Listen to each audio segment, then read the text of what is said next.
नमस्कार। HP police constable की इस मॉक टेस्ट सीरीज़ में आज मॉक टेस्ट नंबर 2 करेंगे। तो आज स्पेशली हम हिंदी के क्वेश्चन इस मॉक टेस्ट में जो है डिस्कस करेंगे। तो दोस्तों, मैं आपको एक बात कहना चाहता हूं कि हिंदी को अक्सर हम जो है काफ़ी लाइट ले लेते हैं, काफ़ी इजी विषय इसको ले लेते हैं और हम इसको इग्नोर करते हैं। जितना इम्पोर्टेंस हम अपने अदर सब्जेक्ट्स हैं, जैसे आपका मैथ्स है, रीजनिंग है और आपका जैसे जीके है, जितनी इंपॉर्टेंस आप उन सब्जेक्ट्स को देते हैं उतनी इम्पोर्टेंस जो है हम अक्सर अपने हिंदी विषय में नहीं दे पाते हैं। और बाद में जब एग्ज़ाम आपका होता है, रिज़ल्ट आता है, तो आप देखते हैं कि हिंदी के क्वेश्चन जो है आपके काफ़ी गलत हो जाते हैं या काफ़ी रह जाते हैं, तो उसकी वजह से मेरिट में आपका नाम नहीं आ पाता है। तो दोस्तों, हिंदी को भी उतनी ही इम्पोर्टेंस दीजिए जितनी आप किसी और सब्जेक्ट्स को दे रहे हैं।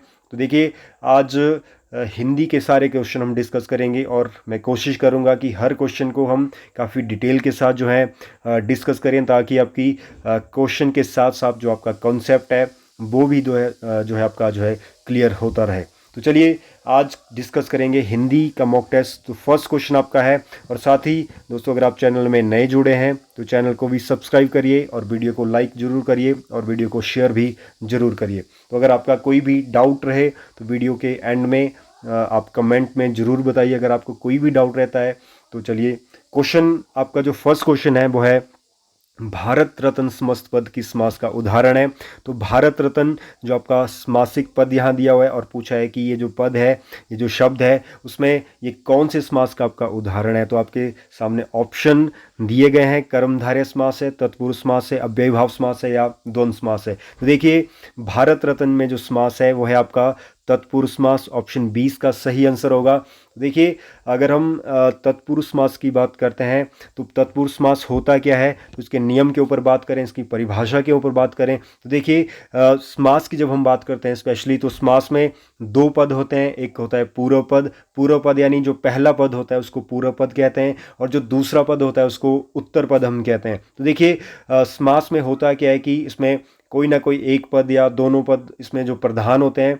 तो देखिए, तत्पुरुष समास की जब हम बात करते हैं तो तत्पुरुष समास में जो आपका उत्तर पद होता है, उत्तर पद मैंने आपको अभी बताया, यानी कि जो दूसरा पद होता है वो आपका इसमें जो है प्रधान पद होता है। अब देखिए, ये जो प्रधान पद है यह क्या होता है। प्रधान पद होता है यानी एक अव्यय भी हम इसको कहते हैं। अव्यय का मतलब कि एक क्रिया विशेषण के रूप में ये काम करता है, यानी जिस समास का उत्तर पद आपका जो है अगर प्रधान है, यानी वो क्रिया विशेषण के रूप में काम करता है, तो वो आपका उत्तर पद जो है आपका तत्पुरुष समास आपका जो है कहलाता है। और साथ ही तत्पुरुष समास की अब हम बात करते हैं तो इसमें देखिए, जो आपके कारक चिन्ह है, तो कारक चिन्ह का रूप भी विभक्तियों के रूप में समास में जो है उनका प्रयोग किया जाता है। तो देखिए, कारक चिन्ह आपने पढ़े ही होंगे। तो देखिए, यहाँ स्पेशली अगर भारत रत्न शब्द की बात करें तो उसका जो विग्रह होगा, जो समासिक विग्रह होगा समास का, समासिक पद का, वो होगा भारत का रत्न। तो आप देखिए दोस्तों, यहाँ जो है का कारक चिन्ह का आपका प्रयोग किया गया है।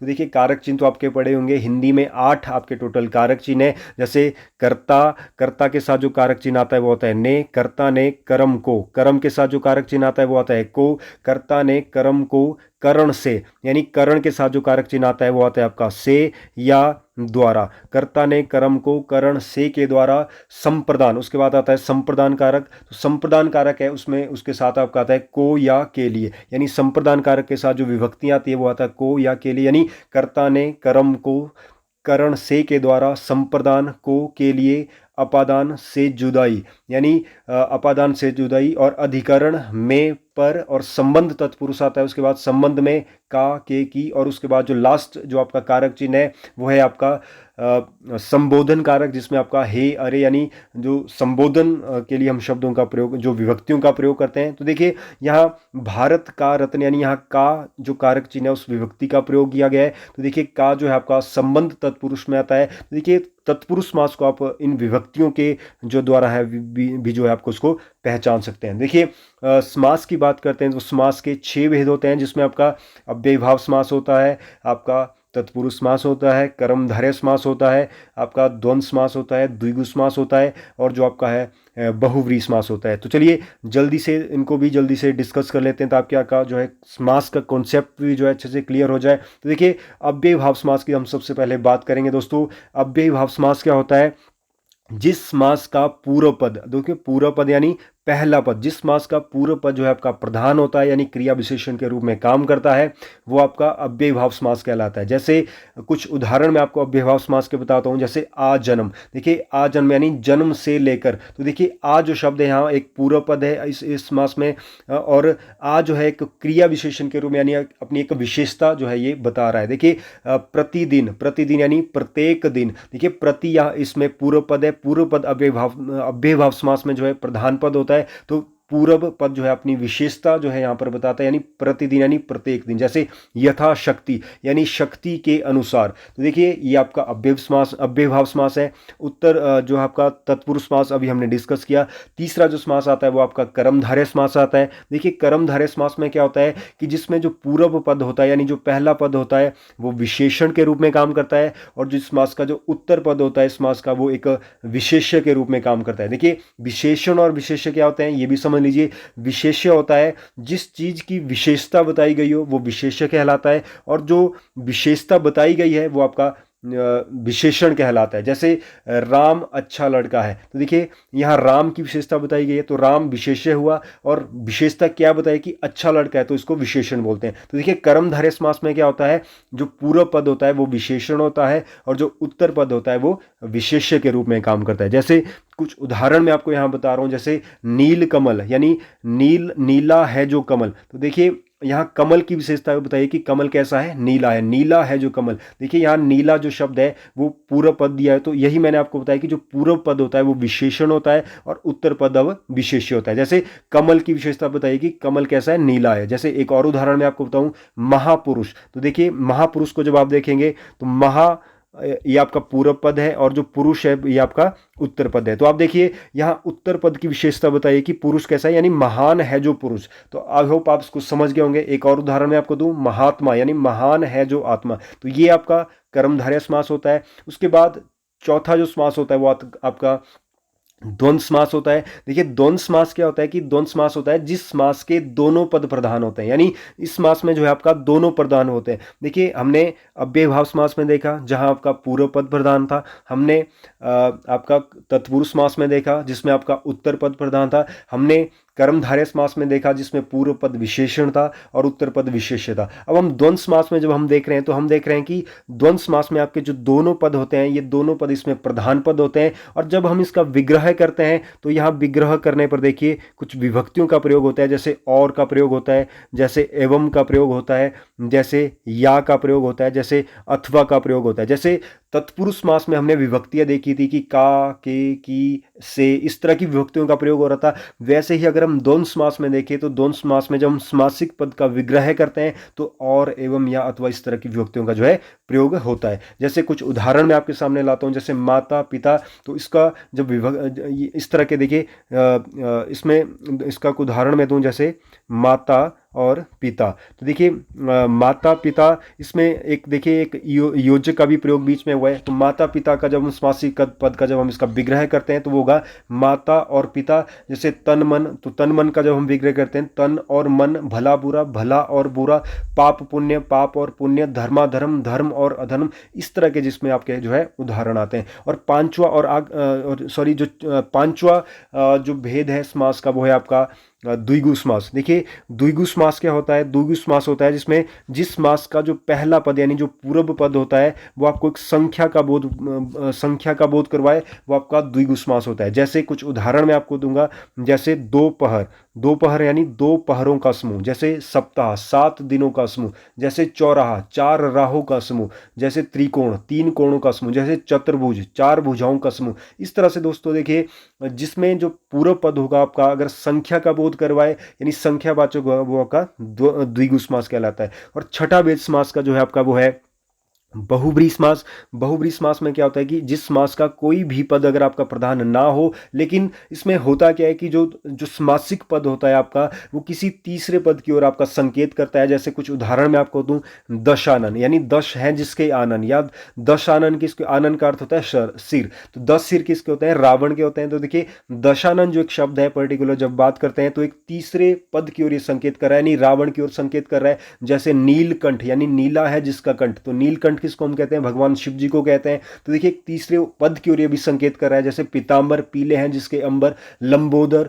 यानी लंबा है जिसका उदर। तो आप इन सारे जो भी मैंने आपको उदाहरण दिए, तो आप देख रहे हैं कि ये किसी तीसरे पद की ओर संकेत कर रहे हैं, तो वो आपका बहुव्रीहि समास कहलाता है। तो आई होप ये जो समास का कॉन्सेप्ट है ये भी आपका जो है क्लियर हो गया है।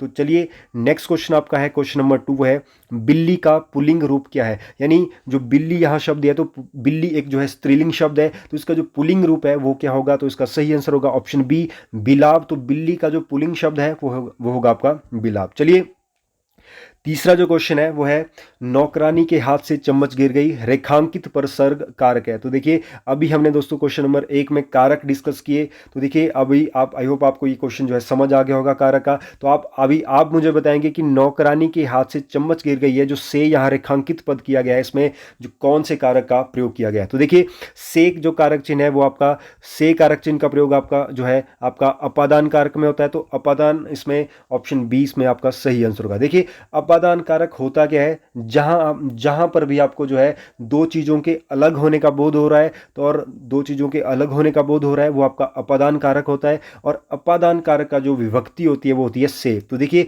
नौकरानी के हाथ से चम्मच गिर गया, तो देखिए चम्मच गिरना यानी दो चीजों के अलग होने का जहां बोध हो रहा है, वो आपका अपादान कारक जो है कहलाएगा। इसके अलावा कारक एक बार फिर से हम देख लेते हैं। देखिए कर्ता के साथ जो है आपका ने कारक चिन्ह का प्रयोग होता है विभक्ति के रूप में। कर्म कारक के साथ को का प्रयोग होता है। देखिए कर्म क्या होता है, यानी क्रिया का प्रभाव जिस पर पड़ता है वो कर्म होता है। जैसे राम ने रावण को मारा, यानी राम ने किसको मारा, रावण को मारा। तो देखिए उस मारने का जो प्रभाव है वो रावण के ऊपर पड़ रहा है सारा का सारा। तो देखिए कर्म क्या होता है, जिस पर क्रिया का प्रभाव पड़ता है, और कर्म के साथ को विभक्ति का प्रयोग होता है। उसके बाद तीसरा जो कारक चिन्ह है वो आपका, जैसे कर्ता ने कर्म को करण से, देखिए करण जो कारक है, करण के साथ आपका से और के द्वारा विभक्तियां प्रयोग होती है। अब करण कारक होता है क्या, इसको भी समझ लीजिए। देखिए करण कारक होता है यानी क्रिया का साधन जहां बताया गया आपको। देखिए क्रिया को करने का साधन, जैसे उदाहरण से मैं आपको समझाता हूं। जैसे राम ने रावण को बाण से मारा या तीर से मारा।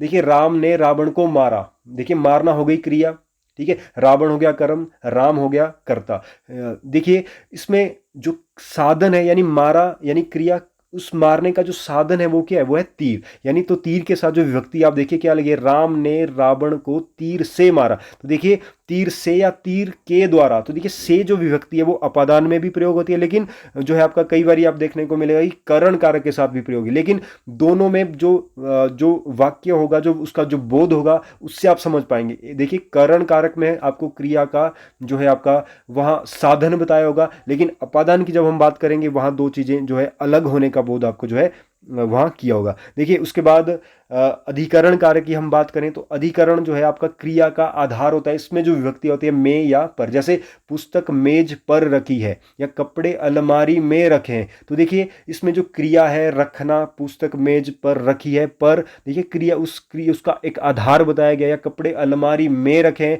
तो उसका आधार बताया गया। तो ये आपके जो है कारक चिन्ह है। तो आई होप कारक भी आपको जो है कारक का जो कॉन्सेप्ट है वो भी आपका क्लियर हो गया होगा। नेक्स्ट क्वेश्चन है, क्वेश्चन नंबर 4 है, वो है कुछ दूध मेरे लिए छोड़ देना, रेखांकित पद में जो विशेषण का भेद है वो क्या है। तो देखिए यहाँ विशेषण की बात की गई है, तो यहाँ देखिए कुछ दूध मेरे लिए छोड़ देना, यानी जो कुछ है वो यहाँ रेखांकित है, और पूछा है कि इसमें कौन सा विशेषण का ये भेद है। तो देखिए पहले इसके आंसर की बात करते हैं, फिर इसको डिस्कस करते हैं कि ये क्या है। तो देखिए इसका जो सही आंसर है वो है आपका ऑप्शन सी, परिमाणवाचक। यानी देखिए यहाँ कुछ दूध मेरे लिए छोड़ देना, जो कुछ रेखांकित पद है वो विशेषण का कौन सा भेद है, तो ये परिमाणवाचक। तो देखिए ये तो इसके आंसर की बात हुई। चलिए अब इसका कॉन्सेप्ट को भी समझ लेते हैं। तो देखिए विशेषण क्या होता है, विशेषण होता है संज्ञा एवं सर्वनाम शब्दों की विशेषता को प्रकट करने वाले शब्दों को विशेषण कहा जाता है। देखिए विशेषण जो है, विशेषण के 4 भेद होते हैं। कौन कौन से होते हैं, गुणवाचक विशेषण होता है, संख्यावाचक विशेषण होता है, परिमाणवाचक विशेषण होता है, सर्वनामिक विशेषण होता है। देखिए गुणवाचक विशेषण क्या होता है, जो संज्ञा और सर्वनाम शब्दों के गुण, रूप, रंग या विशेषता को बता रहा हो। जैसे राम अच्छा लड़का है, ठीक है। राम की गाय काली है, ठीक है। तो ये सारे गुण रूप, गुण का मतलब एक गुण ही बताना नहीं होता, उसमें उसकी विशेषताएं भी हो सकती है, ठीक है। दूसरा संख्यावाचक विशेषण क्या होता है, जहां आपको किसी संज्ञा या सर्वनाम शब्दों की संख्या का आपको जो बोध करवाए, जैसे, लेकिन जो संख्यावाचक विशेषण है आपका, वो भी दोस्तों उसके भी दो आपके आगे को भेद होते हैं। एक होता है निश्चित संख्यावाचक, एक होता है अनिश्चित संख्यावाचक। देखिए बिल्कुल ईजी है, जहां आपको कोई निश्चित संख्या दी गई है, जैसे 10 बच्चे मैदान में खेल रहे हैं, तो देखिए एक निश्चित संख्या दी गई है, तो 10 बच्चे, तो ये आपका निश्चित संख्या हो गई। अगर अनिश्चित संख्या की बात करें तो मैं आपको बताऊं, जैसे असंख्य लोगों की भीड़ इकट्ठी हुई है, तो यहां देखिए, यहां जो एक निश्चित संख्या ना देखिए, यहां जो दिया गया है वो है असंख्य। तो असंख्य जो एक अनिश्चितता है इसमें, जैसे बहुत सारे लोग आए हुए हैं, तो बहुत सारे भी एक अनिश्चित संख्या है। देखिए संख्यावाचक विशेषण एक निश्चित और अनिश्चित दोनों मैंने आपको बता दिए। तीसरा जो भेद है विशेषण का, वो है परिमाणवाचक विशेषण। देखिए परिमाणवाचक विशेषण में क्या होता है, परिमाणवाचक विशेषण में आपका जो नाप तोल का बोध आपको यहाँ होता है, संज्ञा सर्वनाम शब्दों के नाप और तोल का। नाप और तोल क्या दोस्तों, जब हम किसी चीज को नापते हैं, तोलते हैं, या मेजरमेंट आप एक तरह से समझ लीजिए। देखिए परिमाणवाचक जो विशेषण होता है, परिमाणवाचक विशेषण भी इसमें भी दो प्रकार का होता है। एक निश्चित परिमाण की बात आती है, एक आती है अनिश्चित परिमाण की। देखिए निश्चित परिमाण की जब हम बात करते हैं तो हम कहेंगे जैसे 2 लीटर दूध, या हम कहेंगे 5 मीटर कपड़ा, हम कहेंगे 2 किलो चावल। तो देखिए एक निश्चित संख्या का बोध हो रहा है, तो यानी निश्चित माप तोल की बात की जा रही है, तो इसको निश्चित परिमाणवाचक कहेंगे। और जब अनिश्चित परिमाणवाचक की बात करेंगे तो उसमें आपको जैसे थोड़ा कुछ, जैसे आपको आएगा कि कुछ मीटर कपड़ा, ठीक है, कुछ दूध, जैसे यहां बात की गई कुछ दूध की, तो ये परिमाणवाचक है ये, लेकिन अनिश्चित परिमाणवाचक है, ठीक है।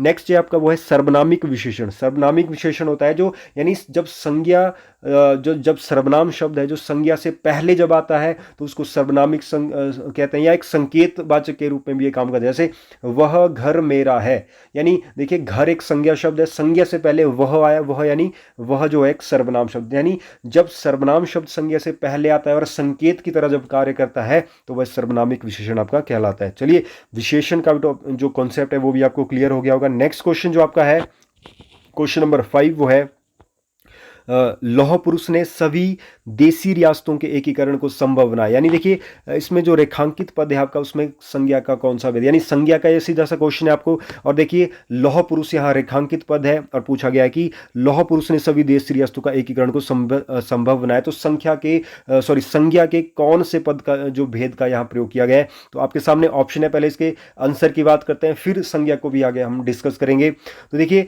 यहाँ जो लौह पुरुष का जो यहाँ मतलब है वो है आपका व्यक्तिवाचक संज्ञा। ऑप्शन 20 का सही आंसर होगा। देखिए आप कहेंगे कि व्यक्तिवाचक क्यों, तो देखिए लौह पुरुष का जो है यहाँ प्रयोग किया गया है वो एक व्यक्ति विशेष के ऊपर किया गया, यानी कि सरदार वल्लभ भाई पटेल को हम लौह पुरुष की संज्ञा हमने दी है, तो सरदार वल्लभ भाई पटेल एक व्यक्ति विशेष है। तो जहां व्यक्ति विशेष की बात जो की जाती है, जहां किसी स्थान की बात की जा रही है, किसी वस्तु की बात की जा रही है, कहां विशेष व्यक्ति की बात की जा रही है, वो आपकी व्यक्तिवाचक संज्ञा कहलाती है। तो इसलिए लौह पुरुष जो है उसमें जो है आपकी व्यक्तिवाचक संज्ञा है। तो जब संज्ञा की हम बात करते हैं दोस्तों, संज्ञा जो है संज्ञा जो है किसी के नाम का जब हम किसी को बोध होता है, किसी व्यक्ति वस्तु स्थान के नाम का बोध करवाए, वो संज्ञा कहलाती है। देखिए संज्ञा के भेदों की बात करें तो संज्ञा के जो है आपके 5 भेद होते हैं दोस्तों। कौन कौन से होते हैं ये भी देख लेते हैं। तो संज्ञा के 5 भेद जो होते हैं, व्यक्तिवाचक संज्ञा, जातिवाचक संज्ञा, भाववाचक संज्ञा, समूहवाचक संज्ञा, और पांचों जो भेद है वो है द्रव्यवाचक संज्ञा। देखिए व्यक्तिवाचक संज्ञा क्या होती है, जिसमें आपको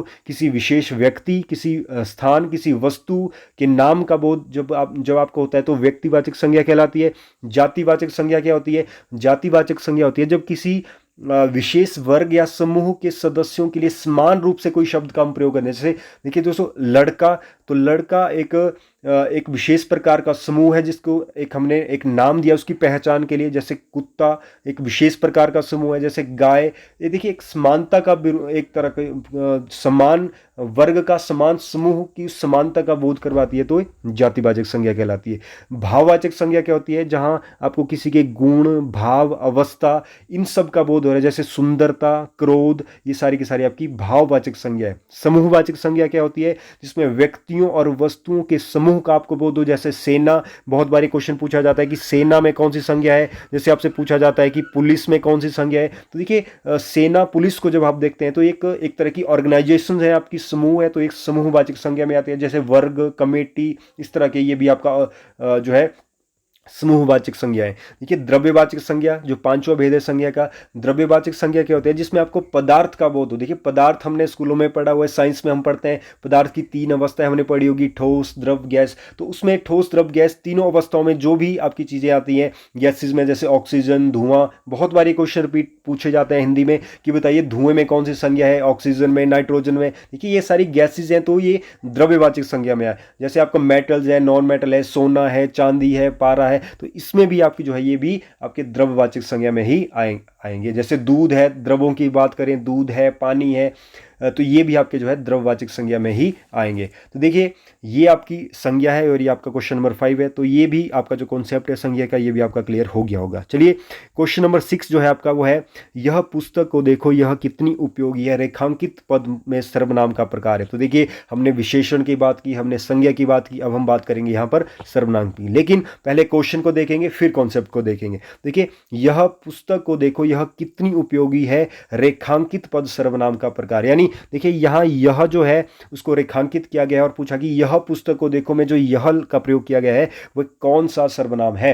तो देखिए आपके पास ऑप्शन है अनिश्चयवाचक, निश्चयवाचक, संबंधवाचक या आपका निजवाचक। तो पहले तो इसके आंसर की बात करते हैं, फिर इसके कॉन्सेप्ट को देखते हैं। तो देखिए यह पुस्तक, तो देखिए ये इसका जो सही आंसर आपका होगा वो है ऑप्शन बी, यानी निश्चयवाचक आपका ये सर्वनाम होगा। चलिए ये तो इस क्वेश्चन का आंसर। अब देखते हैं इसको, इस कॉन्सेप्ट को भी समझते हैं कि सर्वनाम होता क्या है और इसके जो भेदों के ऊपर भी चर्चा करेंगे। देखिए सर्वनाम क्या होता है कि सर्वनाम का अर्थ होता है यानी सभी नाम, यानी संज्ञा के स्थान पर जिन शब्दों का हम प्रयोग करते हैं उनको सर्वनाम कहते हैं। जैसे यह, वह, तू, तुम, मैं, मेरा, उसका, वे, ये सारे जो है सर्वनाम आपके शब्द कहते हैं। जैसे मैं एक उदाहरण से आपको समझाता हूं, जैसे राम अच्छा लड़का है, ठीक है, राम अच्छा लड़का है।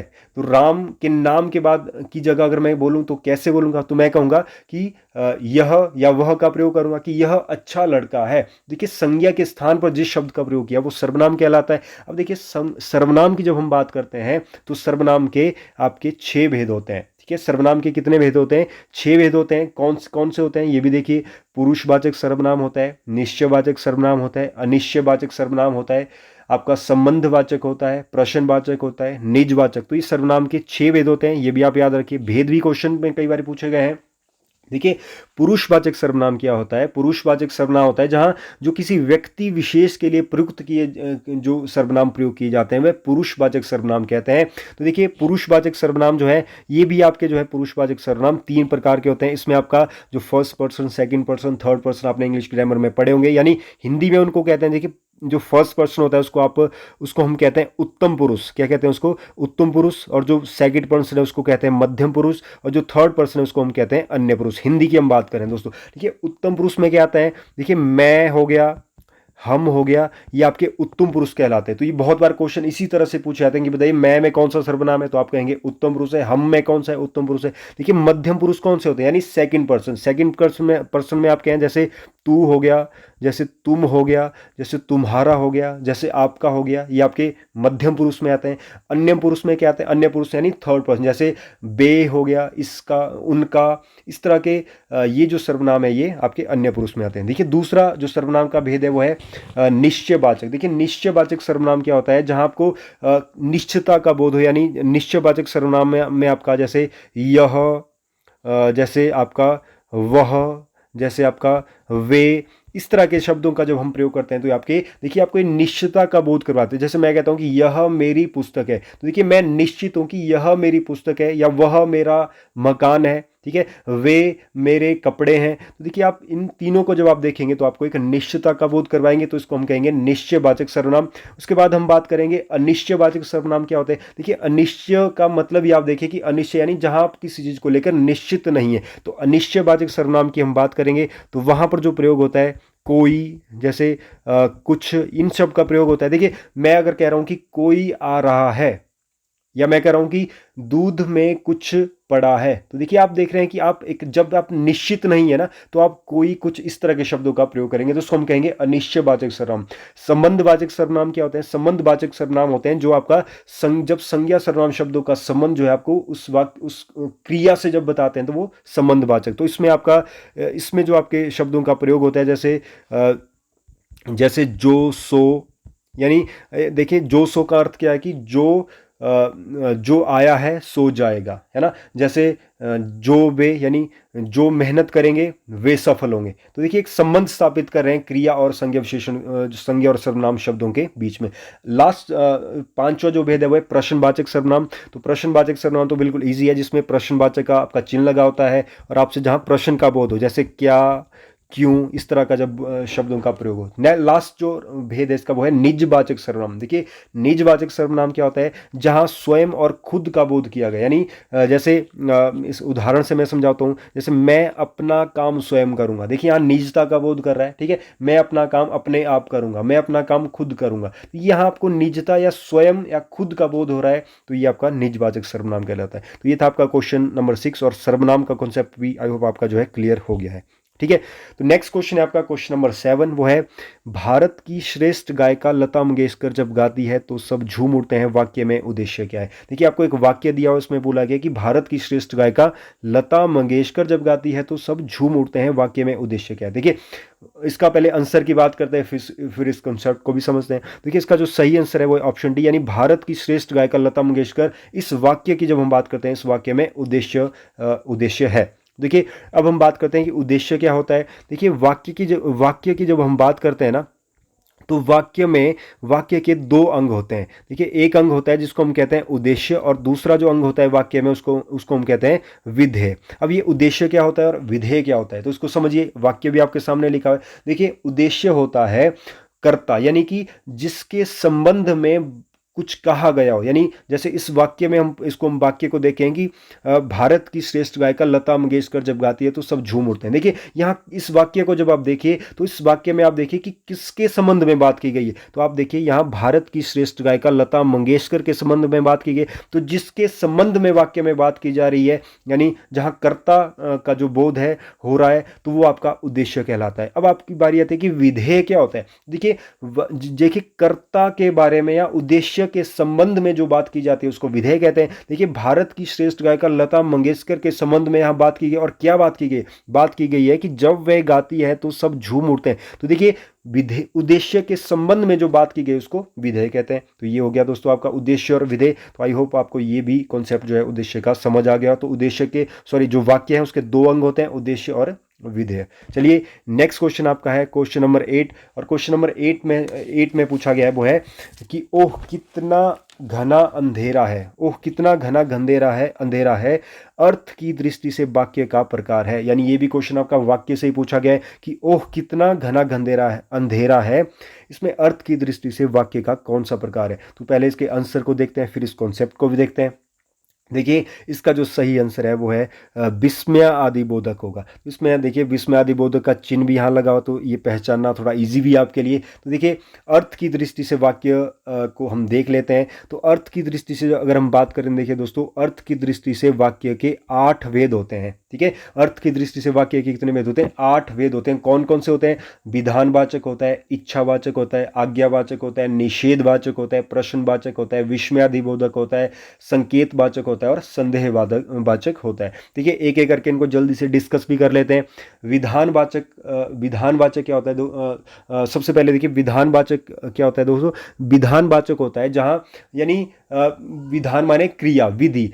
जिस वाक्य में, यानी कोई भी सिंपल वाक्य जहां आपका क्रिया आ रही है तो वो आपका विधानवाचक होता है। जैसे राम खेतों में हल चला रहा है, जैसे राम ने दूध पिया। तो देखिए यहाँ क्रिया, जिस वाक्य में क्रिया का बोध हो रहा है तो विधान का बोध हो रहा है। तो ये भी आपका दो प्रकार का वैसे होता है, ठीक है।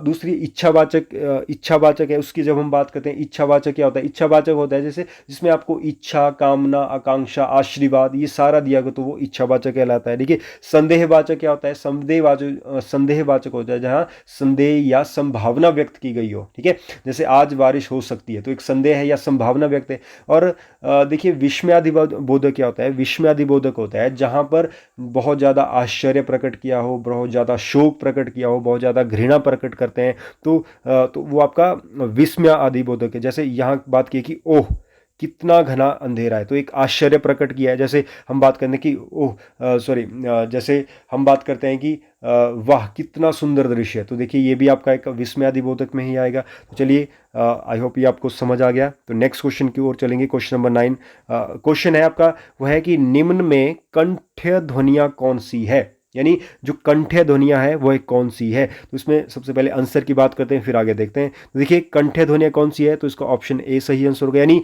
क और ख जो है यहाँ पर वो है कंठ्य ध्वनि। यानी कंठ्य ध्वनियाँ क्या होती है?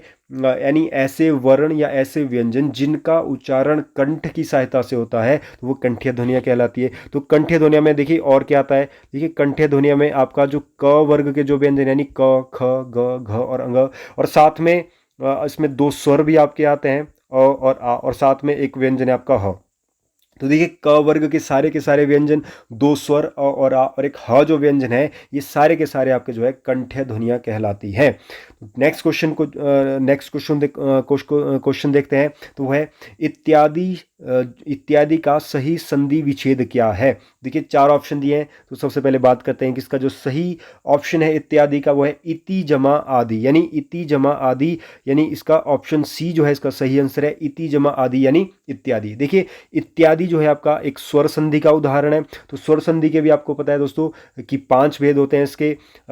तो ये जो भेद है आपका, ये आपका एक यण संधि का उदाहरण है। देखते हैं कैसे। तो देखिए यण संधि में क्या होता है कि यण संधि में होता है कि यदि ई और ऊ के बाद, यानी ई और ऊ के बाद यदि कोई भिन्न स्वर आता है तो ई का आपका क्या बन जाता है? ई का य बन जाता है, ऊ का आपका क्या बन जाता है? व बन जाता है। देखिए इति और इति जमा आदि को आप देखेंगे तो देखिए जमा से पहले जब आप देखेंगे तो वहाँ ई स्वर का प्रयोग किया, और जमा के बाद देखेंगे कोई भिन्न स्वर कोई भी आए, यानी इनके अलावा कोई भिन्न स्वर होना चाहिए, यानी आ स्वर का यहाँ प्रयोग किया गया। देखिए जब ई के बाद कोई भिन्न स्वर होता है तो ई जो है आपका य में कन्वर्ट हो जाता है। तो तभी आप देखिए इति जमा आदि यानी क्या बन गया? इत्यादि। तो जो ई है वो य में कन्वर्ट हो गया, तो इसका इति जमा आदि क्या हो गया? इत्यादि। तो यण संधि का उदाहरण है ये। तो चलिए नेक्स्ट क्वेश्चन आपका है क्वेश्चन नंबर 11, वो है निर्वासित में प्रत्यय है। तो निर्वासित जो यहाँ शब्द है इसमें जो प्रत्यय के रूप में किसका प्रयोग हुआ है? तो देखिए निर्वासित में जो प्रत्यय है वो है आपका इत प्रत्यय। तो देखिए प्रत्यय होते क्या है? तो देखिए प्रत्यय होते हैं ऐसे शब्दांश जो किसी मूल शब्द के पीछे जुड़कर उसके शब्द में, उसके अर्थ में जो है विशेषता या विकार उत्पन्न कर दे, वो प्रत्यय कहलाते हैं। देखिए उस उपसर्ग और प्रत्यय एक इकट्ठा टॉपिक आता है। देखिए उपसर्गों की बात करते हैं। उपसर्ग होते हैं ऐसे शब्दांश जो किसी मूल शब्द के पहले जुड़कर उसके अर्थ में जो है विशेषता प्रकट करते हैं, उनको उपसर्ग कहते हैं। और प्रत्यय क्या होते हैं? प्रत्यय होते हैं जो ऐसे शब्दांश जो किसी मूल शब्द के पीछे जुड़कर पीछे लगते हैं और उसके अर्थ में परिवर्तन ला देते हैं। देखिए यहाँ निर्वासित की बात करते हैं। देखिए यहाँ जो मूल शब्द है वो है निर्वास। निर्वास एक मूल शब्द है और उसमें जो पीछे जोड़ा गया वो है इत, छोटी ई और त, यानी तो इसमें ये होते हैं प्रत्यय, यानी किसी मूल शब्द के पीछे जो जुड़ते हैं और उसके अर्थ में वो है जो है परिवर्तन ला देते। तो निर्वासित में जो प्रत्यय है वो है इत। तो नेक्स्ट क्वेश्चन है क्वेश्चन नंबर 12, वो है निम्न में रूढ़ शब्द कौन सा है? तो आपके चार ऑप्शन यहाँ दिए गए और पूछा गया कि रूढ़ शब्द कौन सा है। तो इसके आंसर की सबसे पहले बात करते हैं। देखिए विद्यालय, जलज, पुस्तक और दुकानदार। तो इसमें सही आंसर जो है आपका वो है ऑप्शन सी, पुस्तक जो है आपका रूढ़ शब्द है। अब बात करते हैं कि रूढ़ शब्द होते क्या है। देखिए रचना के आधार पर जब हम शब्द के भेद करते हैं तो रचना के आधार पर शब्द के 3 भेद होते हैं। कौन कौन से होते हैं? रूढ़ शब्द होता है, दूसरा होता है यौगिक शब्द होते हैं, तीसरे होता है योग रूढ़ शब्द। देखिए रूढ़ शब्द क्या होता है? रूढ़ शब्द को हम मूल शब्द भी कहते हैं। यानी मूल शब्द क्या होते हैं? रूढ़ शब्द किसको कहते हैं? यानी जो ऐसे शब्द जो अपने आप में ही पूर्ण हो या अपने आप में ही उनका निश्चित अर्थ हो, या ऐसे शब्द जिनको किसी अन्य, जिनको अर्थपूर्ण बनाने के लिए किसी अन्य शब्द की आवश्यकता नहीं पड़ती है, यानी अपने आप में ही जिसका एक जो है एक पूरी तरह अर्थ है। जैसे पुस्तक है, तो पुस्तक शब्द को आप देखेंगे तो इसको अर्थपूर्ण बनाने के लिए किसी और शब्द को आपको जोड़ना नहीं पड़ रहा है।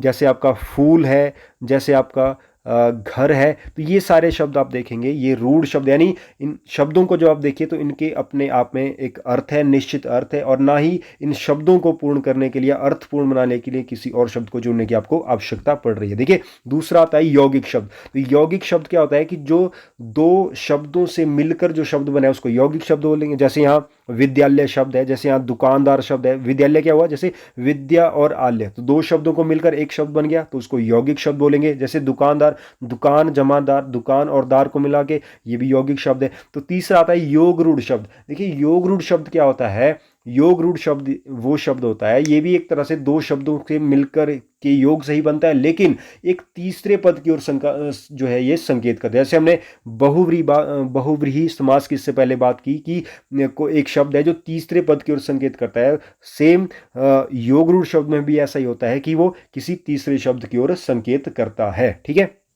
तो चलिए नेक्स्ट क्वेश्चन है आपका, क्वेश्चन नंबर 13, वो है वकील किस भाषा का शब्द है। तो देखिए वकील किस भाषा का शब्द है, तो वकील जो है आपका दोस्तों वो अरबी भाषा का शब्द है। ऑप्शन 20 का सही आंसर होगा। देखिए हिंदी की जब हम बात करते हैं ना, तो हिंदी में बहुत सारी भाषाओं का एक मिक्सचर है। हिंदी में अरबी के शब्द में है, फारसी के शब्द है, तुर्की के शब्द है, इंग्लिश के शब्द है, उर्दू के शब्द है, यानी बहुत सारी भाषाओं का मिश्रण आपका जो है हिंदी भाषा है। तो यहाँ कुछ महत्वपूर्ण शब्दों की बात करते हैं, जैसे अरबी भाषा के कुछ जो शब्द हैं वो हिंदी में जिनका हम प्रयोग, या हिंदी में प्रचलित जो अरबी भाषा के शब्द है, जैसे वकील है, जैसे मुकदमा है, जैसे कानून है, रिश्वत है, कलम है, तो ये अरबी भाषा के शब्द है जो हिंदी में काफ़ी प्रचलित हैं। जैसे फारसी भाषा के भी कुछ शब्द हैं जो हिंदी में काफ़ी प्रचलित हैं, जैसे दुकान है, जैसे आमदनी है, जैसे सरकार है। ठीक है, जैसे आपके तुर्की भाषा के भी कुछ शब्द हैं जो काफ़ी प्रचलित हैं, जैसे उर्दू। देखिए उर्दू अपने आप में तुर्की का शब्द है ना, जैसे चाकू है, बारूद है, दरोगा है, ये तुर्की भाषा के शब्द है। जैसे अंग्रेजी भाषा के बहुत सारे शब्द हैं, जैसे पुलिस है, जैसे स्टेशन है, जैसे ट्रेन है ना। तो अंग्रेजी के भी बहुत सारे शब्द हैं जो हिंदी में हम प्रयोग करते हैं। ठीक है, तो नेक्स्ट क्वेश्चन आपका है क्वेश्चन नंबर 14, वो है सेना का पर्यायवाची शब्द है। तो देखिए सेना का पर्यायवाची शब्द क्या है, तो चार ऑप्शन दिए हैं आपके सामने। तो सेना का जो पर्यायवाची शब्द है वो है अनीक, तो ऑप्शन ए होगा इसका आंसर। तो सेना का पर्यायवाची शब्द क्या है, अनीक, यानी अनीक जो है सेना का पर्यायवाची शब्द है। इसके अलावा देखिए सेना के जो और पर्यायवाची शब्द होते हैं, अनी, कटक, वाहिनी, ये भी सेना के ही पर्यायवाची होते हैं। ठीक है, इसके अलावा सैनिक की जब हम बात करते हैं, सैनिक के पर्यायवाची क्या होते हैं, सैनिक के होते हैं जैसे सिपाही, है ना। जैसे उसके अलावा जैसे अरी की हम बात करें तो अरी किसका पर्यायवाची शब्द है, अरी है, अरी कहते हैं शत्रु को, शत्रु या दुश्मन, ये अरी के पर्यायवाची शब्द हैं। जैसे अतनु की बात करें तो अतनु के पर्यायवाची शब्द अतनु, जैसे अतनु जो है उनका कामदेव का पर्यायवाची शब्द जो है होता है। ठीक है, तो नेक्स्ट क्वेश्चन है क्वेश्चन नंबर 15, वो है स्थावर का विलोम शब्द क्या होता है। देखिए स्थावर का जो विलोम शब्द होता है वो होता है जंगम। तो ऑप्शन ए इसका सही आंसर होगा। स्थावर का विलोम क्या होता है, जंगम। देखिए स्थावर का जो अर्थ होता है, स्थावर का अर्थ होता है स्थिर, यानी स्थिरता, स्थिर, यानी तो जंगम क्या होता है, जंगम हुआ इसका विलोम, यानी जंगम माने जो चल सकता हो, जो अस्थिर हो। ठीक है, तो स्थावर का विलोम क्या होता है, जंगम। उसके अलावा जैसे चेतन का विलोम होता है अचेतन। ठीक है, चंचल का विलोम शब्द क्या होता है, ठीक है, तो ये आप कमेंट में बताएंगे मुझे। तो चलिए नेक्स्ट क्वेश्चन जो है आपका वो है क्वेश्चन नंबर 16, वो है अर्थ का विलोम शब्द क्या होता है। तो अर्थ का विलोम शब्द होता है इति, ऑप्शन 20 का सही आंसर होगा। अर्थ का विलोम शब्द क्या होता है, इति। देखिए अर्थ का जो अर्थ होता है, अर्थ का अर्थ होता है आरंभ, यानी किसी चीज की शुरुआत। ठीक है, तो इति का मतलब क्या होता है, समापत। ठीक है, तो अर्थ का विलोम क्या होता है, अर्थ का विलोम होता है इति। तो नेक्स्ट क्वेश्चन है आपका वो है उर्वर का विलोम शब्द क्या होता है। तो उर्वर का विलोम शब्द होता है ऊसर, ऑप्शन सी का सही आंसर होगा। उर्वर का जो विलोम शब्द होता है वो होता है ऊसर। देखिए उर्वर मतलब उपजाऊ, ऊसर मतलब बंजर, तो उर्वर का जो विलोम शब्द है वो है ऊसर। तो नेक्स्ट क्वेश्चन है क्वेश्चन नंबर 18, वो है जंगल में लगने वाली आग जो है वाक्यांश के लिए एक शब्द है। तो जंगल में जो लगने वाली आग है उसको हम क्या कहते हैं, तो ऑप्शन बी इसका सही आंसर होगा जंगल में लगने वाली आग, इसको कहते हैं दावानल। ठीक है, तो और भी ऑप्शन है इनकी बात कर लेते हैं। जठरानल क्या होता है? जठरानल बोलते हैं जो पेट की अग्नि को जठरानल कहते हैं। दावानल क्या होता है? यानी जंगल में लगने वाली आग को दावानल कहते हैं। फिर आप कहेंगे कि वड़वानल क्या होता है? वड़वानल होता है यानी समुद्र में लगने वाली आग को वड़वानल कहते हैं। Very important question. ठीक है, नेक्स्ट क्वेश्चन है क्वेश्चन नंबर 19, वो है समुद्र मंथन करना मुहावरे का अर्थ क्या है? तो समुद्र मंथन मुहावरे का जो अर्थ है, समुद्र मंथन करना यानी कठोर परिश्रम करना, कठोर परिश्रम करना। ठीक है, ये समुद्र मंथन मुहावरे का अर्थ है। ठीक है, तो आज का जो लास्ट क्वेश्चन है हमारा क्वेश्चन नंबर 20, वो है आपका उसने परिश्रम तो बहुत किया किंतु सफलता नहीं मिली। तो इसका ये जो वाक्य है, ये कौन सा वाक्य का प्रयोग किया है? सरल वाक्य है, संयुक्त है या मिश्र वाक्य है? इनमें से कोई नहीं है। तो इसका जो सही आंसर है वो है आपका संयुक्त वाक्य। देखिए, अगर वाक्य की बात करें तो अर्थ क्या, वाक्य जो है आपके दोस्तों सरल वाक्य, संयुक्त वाक्य और मिश्र वाक्य, वाक्य के 3 भेद होते हैं। तो इसमें देखिए सरल वाक्य क्या होता है? सरल वाक्य होता है ऐसा वाक्य जिसमें एक ही विधेय होता है। ठीक है, विधेय माने काम, जिसमें जिस वाक्य में एक ही क्रिया है, एक ही विधेय है, उस वाक्य को सरल वाक्य कहते हैं। संयुक्त वाक्य क्या होता है? संयुक्त वाक्य होता है जब 2 या 2 से अधिक सरल वाक्य योजकों से जुड़े होते हैं। ठीक है, जिसमें 2 सरल वाक्य योजकों से जुड़े हैं। योजक कैसे? जैसे और, जैसे परंतु, जैसे किंतु, है ना, जैसे इसलिए। इस तरह के जब योजकों से 2 सरल वाक्य आपस में जुड़ते हैं वो संयुक्त वाक्य कहलाते हैं। देखिए ये इस वाक्य में देखिए उसने बहुत परिश्रम तो किया किंतु सफलता नहीं मिली। तो देखिए यहाँ किंतु योजक के रूप में प्रयोग किया, तो आप कहेंगे कि ये कौन सा वाक्य है? ये सरल वाक्य है। देखिए ये आज के हमारे 20 क्वेश्चन हमने डिस्कस किए हिंदी में, और मैंने पूरी कोशिश की कि आपको हर क्वेश्चन को डिटेल में समझाया। क्वेश्चन के साथ साथ कॉन्सेप्ट को समझाने की भी मैंने आपको कोशिश की। तो आई होप आपको जो कॉन्सेप्ट हमने आज डिस्कस किए क्वेश्चन के साथ वो आपको क्लियर हो गए होंगे। अगर फिर भी अगर आपको कोई डाउट रहता है तो आप कमेंट में बता सकते हैं, तो मैं आपको कमेंट में आपका जवाब भी ज़रूर दे दूंगा। तो दोस्तों वीडियो अगर आपको अच्छा लगे तो वीडियो को लाइक करिए, कमेंट करिए, वीडियो को शेयर भी किए, चैनल को सब्सक्राइब करिए, और ताकि मैं आपके लिए ज़्यादा से ज़्यादा वीडियो बनाऊं और आपका जो पुलिस का एग्ज़ाम होगा उसके लिए आपको काफ़ी हेल्प मिले। तो चलिए आज के लिए इतना ही। वीडियो को देखने के लिए धन्यवाद।